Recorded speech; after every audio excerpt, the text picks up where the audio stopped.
గురుభ్యో నమ. గురుదేవుల పాదపద్మములకు నమస్కరిస్తూ ఓం నిం నిఖిలభం భైరవాయ నమ. ఓం నిం నిఖిలభం భైరవాయ నమ. ఓం నిం నిఖిలభం భైరవాయ నమ. మా గురుదేవుల అనుగ్రహం అందరికీ ఉండాలి అని చెప్పి కోరుకుంటూ ఈరోజు మనం భరించలేని కష్టాలతో అప్పులతో ఉన్నామా, మనం ఎంతో ఆర్థికంగా వెనుకబడిపోతున్నామా, ఎంత కష్టపడ్డా కానీ మనకు ఫలితం లేకుండా ఉందా, మనం ఎన్ని అప్పుల పాలవుతున్నామో, మనం భరించలేని ఇబ్బందుల్లో ఉన్నామా, అయితే మనం ఈ యొక్క ఉప్పు మరియు ఆవాలతో ఒక పరిహారం చేసుకుంటే మనము ఎటువంటి ఆర్థిక ఇబ్బందులు ఉన్నా, దాంపత్య జీవితంలో ఇబ్బందులు ఉన్నా, మనకు ఎదుటివారితో అనేక ఇబ్బందులు కలుగుతూ ఉన్నా, మనం ఎటువంటి పని చేసినా దానికి విరుద్ధంగా మాత్రమే మనకు అన్ని సమస్యల సుడిగుండంలో చిక్కుకుంటూ ఉన్నా, మనము ఏం మాట్లాడినా అది తప్పుగా ఎదుటివారు ఎంచుతున్నా, అంటే మనం ఒక మంచి చెప్పినా కానీ ఎదుటివారు తప్పుగా తీసుకుంటున్నారు. అంటే మన దగ్గర డబ్బు లేదు, మన దగ్గర డబ్బు ఉంటే ఏది మాట్లాడినా నడుస్తుంది. ఈ మధ్యలో ఈ లోకంలో ఈ యొక్క కలియుగంలో ఏముందంటే డబ్బులు ఉన్నవాడు ఏది మాట్లాడినా చెల్లుతుంది. అదే డబ్బులు లేనివాడు నువ్వు మంచి మాటలు చెప్పినా వానికి బూతు మాటల్లాగా వినిపించే రోజులు వచ్చాయి. అందుకనే అందరూ ఈ యొక్క డబ్బులు మాత్రమే శాశ్వతం. ఏ ఒక్కడు ఎన్నో సొల్లు కబుర్లు చెబుతూ ఉంటాడు, కానీ చివరికి డబ్బు లేనిది ఏ బంధాలైనా నిలబడవని చెప్పి మాత్రం గుర్తుపెట్టుకోవాలి. డబ్బులే శాశ్వతం, డబ్బు లేని జీవితం వృధా. ఎన్నో ముచ్చట్లు చెప్తారు, అన్ని బంధాలు మనకు అన్నీ కలిసి వస్తాయి, బంధమే ముఖ్యం, డబ్బులది ఏమున్నది ప్రాధాన్యత అనుకుంటారు. కానీ డబ్బు మాత్రమే మన బంధం, డబ్బు మాత్రమే మన జీవితం. డబ్బు లేని జీవితం వృధా. డబ్బులు మన దగ్గర ఉన్నప్పుడే మనకు విలువ. ఆ యొక్క పైసామే పరమాత్మ దేఖ్తా హై. పైసా ఉంటే ఏదైనా సాధ్యమే అని మొన్న మనకు అంబానీ గారి ఆ యొక్క కొడుకు పెళ్ళిలో అది ఎంతో అందరికీ తెలుసు కదా, చూశారు. పైసా ఉంటే ఏదైనా దిగి వస్తుంది, ఎవరైనా మన ఇంటికి వస్తారు, ఎంత పెద్దవారైనా కానీ మనతో వచ్చి మనతో నిల్చుంటారు. కానీ మన దగ్గర పైసలు లేవనుకో, మనం ఎంత మంచి మాటలు చెప్పినా కానీ మనం బూదు మాటలు మాట్లాడినట్టే వినబడతాయి వాళ్ళకు. మనం ఏ పని చేయాలనుకున్నా, చివరికి మనము కడుపు నింపుకోవాలనుకున్నా డబ్బులు లేనిది మనకు ఈనంగెళ్తుంది. ఒక వ్యవసాయదారుడు వ్యవసాయం చేయాలంటే పెట్టుబడికి డబ్బులు అవసరం. ఆ డబ్బులు ఉన్నాయి కాబట్టే ఆ షావుకారికి ఈ రైతు ఆ విధంగా ఆయనకు బెండు కావాల్సి వస్తుంది. అతను ఎంత చెప్తే అంత వడ్డీకి తీసుకోవాల్సిన పరిస్థితి ఏర్పడుతుంది. అంటే డబ్బులు ఉంటే ఏదైనా శాశ్వతమే ఈ లోకంలో అని మనం గుర్తుపెట్టుకోవాలి. మనం ఎంత కష్టపడుతూనే ఉంటాం, కానీ మన జీవితంలో ఎదుగుదల ఉండదు. మన ఎదుగుదల పక్కకు పెట్టండి, అసలుకు మన జీవితం ఏమవుతుందో, మన జీవితంలో ఏ మార్పులు జరుగుతున్నాయో మనం తలుచుకుంటూ ఉంటే రోజుకొక గండంగా, దినదిన గండంగా మనము భరిస్తూ మనం జీవితాన్ని వెళ్ళబుచ్చాల్సి ఉంటుంది. ఈ యొక్క వింత వాటికి కారణం ఏంటిదయ్యా అంటే కేవలం ఎదుటి వారి యొక్క ఆ యొక్క మాటలు కానీ, వారి యొక్క కన్నులు కానీ, వారి యొక్క ఏదో మనకు చేయాలని చెప్పి వాళ్ళ యొక్క ఏడుపులే మనకు తరుగుతూ ఉంటాయి తప్ప, మనం ఎంత ఇది ఉన్నా కానీ మనకు ఏదో జరిగినట్టు, మనకు ఎంతో మనం ఉన్నట్టు ఎదుటి వాళ్ళు మనను ఊహించుకొని మనని ఇబ్బందులకు గురి చేస్తూ ఉంటారు. మనము ఎంత పరిస్థితులలో ఉన్నా మన జీవితం బయటపడొద్దని చెప్పి మనం ఇట్లా చేతిని అన్నీ మూసుకొని మనం బతుకుతూ ఉంటాం. కానీ నేటి సమాజంలో దానికి విలువ లేదు. మనము ఎంత గొప్పగా ఎంత డబ్బులు ఉంటేనే దానికే విలువ.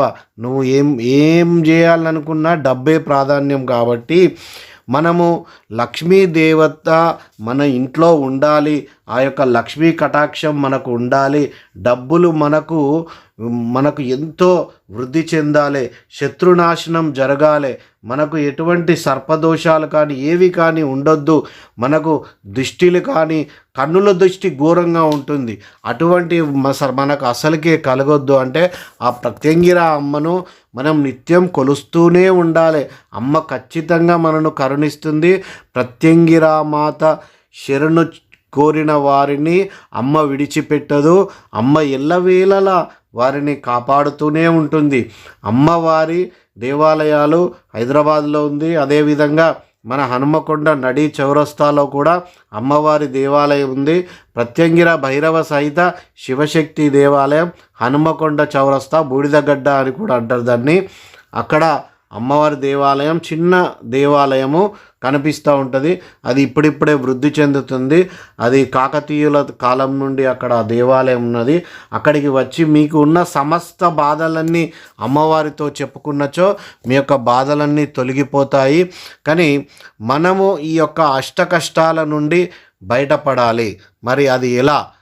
మనము ఈ ఉప్పు ఉన్ను ఈ యొక్క ఆవాలు అవి తెల్లవైనా పర్వాలేదు, నల్లవైనా పర్వాలేదు, మనకు వీటికి కావాల్సింది ఏంటిదయ్యా అంటే ఒక మట్టి చిప్ప, మట్టి పాత్ర ఏదైనా పర్వాలేదు, దీపం కుందైనా పర్వాలేదు, మట్టికి సంబంధించిన మనం కుండ మీద పెట్టుకునే మూత అయినా పర్వాలేదు, చిన్న ఏదైనా మట్టికి సంబంధించిన పాత్ర తీసుకొని దాంట్లో ఒక 5 దోసిళ్ళ దొడ్డు ఉప్పు 5 దోసిళ్ళ దొడ్డు ఉప్పు వేసి దానిపై ఒక చిన్న ఒక మనం చేతులు 5 ఇట్లా చేతితోటి ఒక్కసారి ఇట్లా ఆవాలు, తెల్ల ఆవాలైనా పర్వాలేదు, నల్ల ఆవైనా పర్వాలేదు, ఒక స్పూనెడ్ అనుకోరాదండి, అలా ఆ దొడ్డుప్పుపై మనం ఇట్లా చల్లి ఆ యొక్క మట్టి పాత్రను మనము ఏ రోజైనా పర్వాలేదు దీనికి మనము శుచిగా స్నానం చేసి శుద్ధిగా, మనం ఆడవారు బయట లేకుండా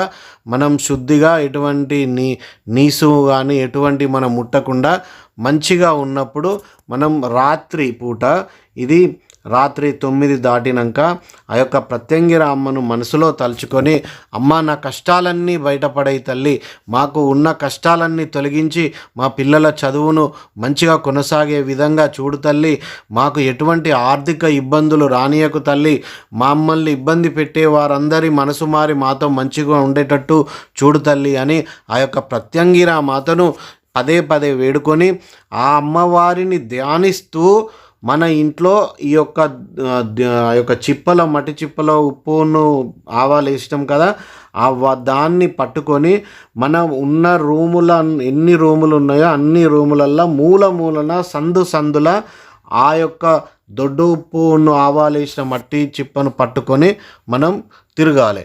మంచిగా అమ్మవారిని ధ్యానించుకుంటూ మాకు సమస్త దోషాలన్నీ తొలగిపోవాలి అని చెప్పి మనసులో తలుచుకుంటూ అమ్మవారిని తలుచుకుంటూ తిరగాలి. తిరిగేసి ఏం చేయాలి, మొత్తం అన్ని మూలలు తిరిగి ఇది మాకు ఎటువంటి దోషాలు ఉండొద్దు అని చెప్పి అమ్మవారిని కోరుకుంటే మన ఇంట్లో ఉన్న నెగిటివ్ ఎనర్జీ అంతా పోతుంది. మన ఒంట్లో ఉన్న నెగిటివ్ ఎనర్జీ కానీ మన ఇంట్లో ఉన్న నెగిటివ్ ఎనర్జీ పోయి ఆ యొక్క లక్ష్మీ కటాక్షం అనేది మనకు కలుగుతుంది. డబ్బులు అనేది మనకు ఏదో విధంగా మనకు ఒక పని దొరుకుతుంది, డబ్బులు ఏదో చెట్లకు రాలుతాయి అన్నట్టు కాకుండా మనకు ఖచ్చితంగా ఒక పని దొరుకుతుంది. మంచి ఏదైనా మనం రియల్ ఎస్టేట్లో ఉంటే మన ఫ్లాట్లు అమ్మేటి ఎక్కువ అమ్ముతాం, ఎక్కువ ఆదాయం వస్తుంది. మనం రాజకీయ క్షేత్రంలో ఉంటే మంచి బాధ్యత వస్తుంది, మంచి పదవి వస్తుంది. మనం వ్యాపారం చేసుకునే వాళ్ళమైతే మనం కిరాణం సామానం పెట్టుకుంటే అధిక జనాలు వస్తారు, మన కిరాణం దుకాణం సూపర్ మార్కెట్ అయిపోతుంది. ఇంతటి మహిమ ఉంటుంది. మీ యొక్క ఒకవేళ కిరాణం షాప్ ఉంటే కిరాణం షాపులో కూడా ఈ యొక్క దొడ్డు ఉప్పును ఆవాలేసి అక్కడ కూడా రాత్రిపూట మాత్రమే చేయాలి. ఇది చేశాక అది మనం ఇంట్లో ఉన్న వరండాలో అది ఆ చిప్పను ఎవరకు కనిపించకుండా అయినా కానీ మనం రాత్రిపూట చేసి ఉదయం మనము లేవడంతో దాన్ని ఏదైనా కవర్లో కానీ ఆ చిప్ప ఉంచుకోవచ్చు, పర్వాలేదు, కడిగి పక్కకు పెట్టుకోవచ్చు.